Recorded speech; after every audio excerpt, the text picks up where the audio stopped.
नमस्कार साथियों, मैं doctor Satdev, assistant professor and HOD, department of soil science, faculty of agriculture, Tandi university. और मेरे साथी नमस्कार साथियों, मैं doctor NK Yadav, assistant professor soil science, faculty of agriculture, Tandi university. साथियों, आज हम मृदा नमूनाकरण, मृदा सैंपल कैसे लेते हैं, मृदा सैंपल के क्या महत्व है और मृदा सैंपल लेते समय किन बातों का ध्यान रखना चाहिए, उस पर विभिन्न प्रकार की चर्चाएं करेंगे। साथियों, आज के समय में संघन खेती और अधिक उपज लेने वाली किस्मों का उपयोग किया जा रहा है, जिसके कारण जो हमारी मृदा में उपलब्ध पोषक तत्व है वो धीरे धीरे समाप्त हो रहे हैं और इसके समकक्ष में हम अत्यधिक मात्रा में उर्वरकों का उपयोग करते हैं, जो कि हमें कोई आइडिया नहीं है कि हम कितना हमें पोषक तत्व डालना चाहिए, कितना उर्वरक डालना चाहिए। ये तो इस प्रकार का हो गया जैसे डॉक्टर की बिना सलाह लिए हुए हम दवाइयों पे दवाइयां लेते जा रहे हैं। इसका सीधा असर हमारे मृदा स्वास्थ्य पे पड़ता है, साथ ही साथ पर्यावरण और मानव के स्वास्थ्य पर भी पड़ता है। इससे विभिन्न प्रकार की भयावह बीमारियां डेवलप हो रही है, विकसित हो रही है। जैसे आप कैंसर देख सकते हो, अत्यधिक उर्वरक डालने से कैंसर जैसी बीमारियां भी पैदा हो रही है। इसलिए साथियों, अब यह जरूरी हो गया है कि हम मिट्टी का परीक्षण वैज्ञानिक ढंग से करवाएं, उसके अनुसार ही पोषक तत्वों का उपयोग करें। अब हम जानेंगे कि मिट्टी का नमूना कैसे लिया जाता है और किन किन बातों का ध्यान रखा जाता है, ताकि हमें एक सटीक और विश्वसनीय रिपोर्ट मिल सके। साथियों, मृदा परीक्षण का सबसे महत्वपूर्ण कड़ी होती है मृदा का नमूना लेना। अगर आपका नमूना आपके खेत का सही प्रतिनिधित्व नहीं करता है, तो आपकी परीक्षण रिपोर्ट कितना भी सही हो, उसका जो सिफारिश होगा वो गलत हो जाए। तो नमूना लेते समय यह जरूरी है कि आपका जो खेत का नमूना है वो पूरे खेत का प्रतिनिधित्व करता हो। तो साथियों, हम जानेंगे कि हमारे नमूना लेते समय हमें किन किन औजार, किन किन सामग्रियों की आवश्यकता होती है। साथियों, मिट्टी का नमूना लेने के लिए हमें निम्न सामग्री की आवश्यकता होती है, जो कि आम किसान के पास उपलब्ध होता है। परंतु विशेष बात यह है कि जो सामान हम यूज में ले रहे हैं वह साफ होना चाहिए, जिससे कि जो हमारा सैंपल है, मिट्टी का नमूना है, वो दूषित ना हो। इसके लिए हमें खुरपी या फावड़ा की आवश्यकता होती है और एक मिट्टी का नमूना एकत्रित करने के लिए एक प्लास्टिक की ट्रे की आवश्यकता होती है, या प्लास्टिक की बाल्टी का भी हम यूज में ले सकते हैं। और इसके लिए एक जो मृदा का नमूना है उसमें कपड़े की थैली, साफ स्वच्छ थैली का यूज किया जाता है और इस थैली के अंदर नमूना भर के इसमें एक पत्रक डाला जाता है, जिसके अंदर किसान की इंफॉर्मेशन होती है। किसान का नाम हो गया, मोबाइल नंबर हो गया, उसका खेत की पहचान हो गई, खसरा संख्या हो गई, इत्यादि नोट किया जाता है।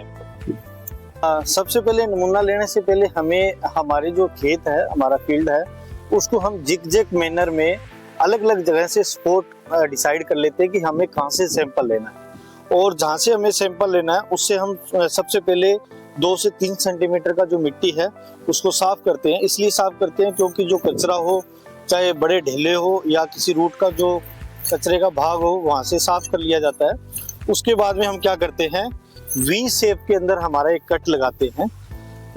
वी शेप के अंदर कट लगाया जाता है। वी शेप के अंदर हम लगाते हैं ये 15 सेंटीमीटर तक, 6 इंच तक, 15 सेंटीमीटर तक हमारा ये कट लगाया जाता है। आप देख सकते हो ये हमारा जो 15 सेंटीमीटर का गड्ढा हो गया वी शेप का। गड्ढे की एक दीवार से अपने 2 से 3 सेंटीमीटर मोटी ऊपर से नीचे की एक समान पट्टी काटेंगे और उसे हमारी जो ट्रे है उसके अंदर हम इकट्ठा कर लेंगे। साथियों, जैसा कि हमने मिट्टी के सैंपल 10 से 15 से जगह ले लिया है, उसको हम क्या करते हैं, हमारा एक पॉलीथीन पे इकट्ठा कर लेते हैं और हम इसको क्या करते हैं, अच्छे से मिक्स करते हैं।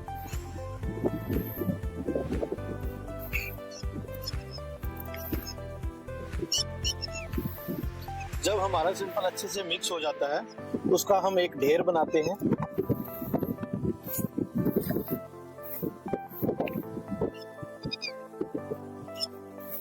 और हम हमारा ढेर बनने के बाद में हम एक उंगली की सहायता से हम इसको 4 भागों में बांटते हैं। और जब 4 भागों में बंट जाता है तो आमने सामने वाले 2 भाग को हम हटा देते हैं और जो 2 भाग बचते हैं उसको पुनः हम वापस मिलाते हैं।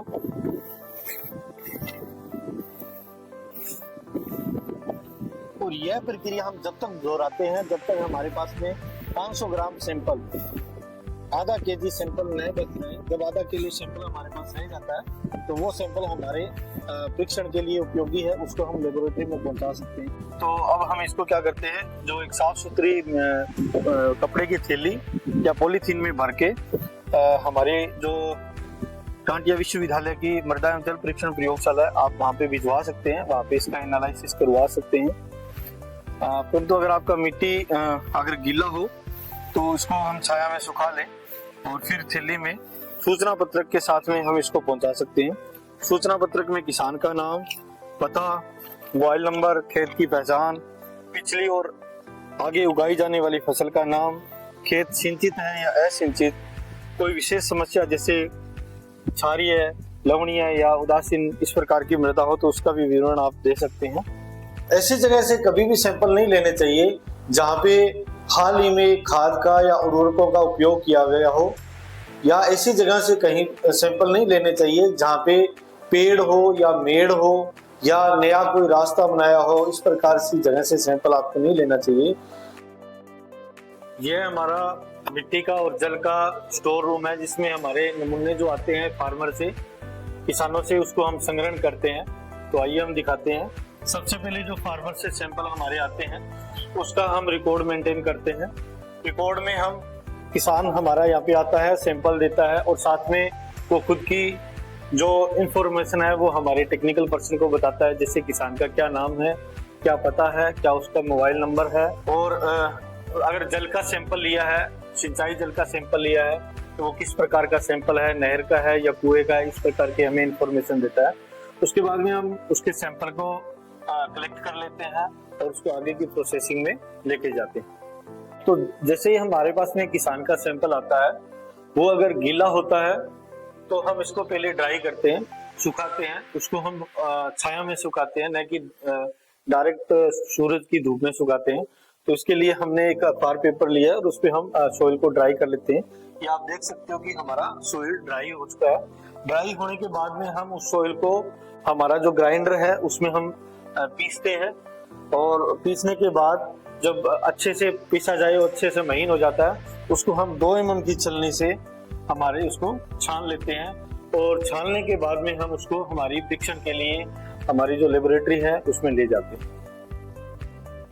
जैसा कि आप देख सकते हो, ये हमारे किसानों के द्वारा आए हुए सैंपल है, मिट्टी के सैंपल है, जिनका हम कलेक्शन किए हुए हैं। और इसका हम जो हमारी मृदा परीक्षण है, जल परीक्षण है, उसके लिए इसको प्रिपेयर किए हुए हैं और इसको हम रिकॉर्ड के लिए भी रखते हैं यहाँ पे। और इधर आप देखोगे तो हमारे जो फार्मर के सिंचाई जल के नमूने आए हुए हैं, उनका भी एनालिसिस होके हमारे यहाँ पे रिकॉर्ड रखा जाता है। आफ्टर 3 मंथ के बाद में इसको डिस्कार्ड किया जाता है। साथियों, जब आप मृदा का नमूना ले रहे हो तो कुछ सावधानियां आपको बरतनी चाहिए। जैसे कि जब आप नमूना ले रहे हो तो फसल बोने से पहले या आपकी फसल कटाई के बाद में आपको नमूना लेना चाहिए। नमूना बरसात के समय में आपको नहीं लेना चाहिए। साथियों, फसलों की जड़ों के अनुसार भी नमूने लेने चाहिए। जैसे अनाज वाली फसल, सब्जियों की फसलें और जो मौसमी फसलें होती है, उनके लिए 0 से 15 सेंटीमीटर का आपको नमूना लेना चाहिए। और जो बागवानी फसलें हैं उसके लिए आपको विभिन्न परतों से, जैसे कि 0 से 15, 15 से 30, 30 से 60, 60 से 90, 90 से 120, 120 से 150 और 150 से 180 सेंटीमीटर की परतों से, और प्रत्येक परत से आपको 500 ग्राम के सैंपल लेने चाहिए। ऐसी जगह से कभी भी सैंपल नहीं लेने चाहिए जहाँ पे हाल ही में खाद का या उर्वरकों का उपयोग किया गया हो, या ऐसी जगह से कहीं सैंपल नहीं लेने चाहिए जहाँ पे पेड़ हो या मेड़ हो या नया कोई रास्ता बनाया हो। इस प्रकार की जगह से सैंपल आपको नहीं लेना चाहिए। साथियों, अगर खड़ी फसल में किसी पोषक तत्व की आपको कमी नजर आ रही है, कमी के लक्षण नजर आ रहे हैं, तो आप उसकी कतार में से सैंपल को ले सकते हैं। मिट्टी का नमूना ऐसी जगह से लेना चाहिए कि वो सारे क्षेत्र का आपका प्रतिनिधित्व करे। यदि आपका खेत समतल नहीं है या कहीं ऊंचा है कहीं नीचा है, तो इस स्थिति में आप अलग अलग सैंपल ले सकते हैं। आपका नमूना रासायनिक खादों या रासायनिक किसी विषैले पदार्थों के संपर्क में नहीं आना चाहिए। जब आप सूक्ष्म पोषक तत्व का सैंपल ले रहे हो तो ये ध्यान रखना चाहिए कि जो आप औजार यूज कर रहे हो इसमें किसी प्रकार का जंग ना लगा हो, तो या इसके लिए आप स्टील का औजार का उपयोग कर सकते हो। मिश्रित नमूना लेने के लिए कम से कम 500 ग्राम आपको सैंपल लेना चाहिए। दीर्घकालीन आपका सैंपल को संग्रह करने के लिए आप कांच का या पोर्सिलीन या पॉलीथीन के जार का उपयोग कर सकते हैं। और आप जो थैली या कपड़ा या जिसका यूज कर रहे हो वो एकदम साफ होना चाहिए, इस चीज का विशेष ध्यान रखना चाहिए।